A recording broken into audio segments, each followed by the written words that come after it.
Xitoy jahon rekordini yangilabdi. Mana bu videoni. Китай установил мировой рекорд в технологии магнитной левитации поездов. Инженерам удалось разогнать вагон массой в 1 тонну до 700 км в час всего за 2 секунды. Bu videoda Xitoy soatiga 700 km tezlikda harakatlanadigan poyezd ixtiro qilgan. Shu bilan jahon rekordini yangilashgan.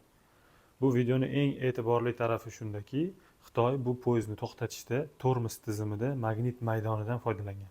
Magnit maydonidan tibbiyotda ham, fizioterapiyada juda ham keng qo'llaniladi. Magnit terapiya olayotganda ba'zi bir patsientlar "Men hech narsa sezmayapman, na issiqlik, na sovuqlik, na bir tanamda jimirlash sodir bo'ldi. O'zi buni effekti bormi?" deb shubhalanishadi. Massasi 1 tonna keladigan 700 km tezlikda harakatlangan poyezdni to'xtatishga qodir bo'lgan magnit maydoni nahotki siz organizmingizga ta'sir o'tkaza olmasa. Magnit maydonini o'ziga xos xususiyati shundaki, u hech qanaqa belgi bermaydi. Shunchaki siz uni his qilmasligingiz mumkin, lekin bu u effekt bermayapti degani emas.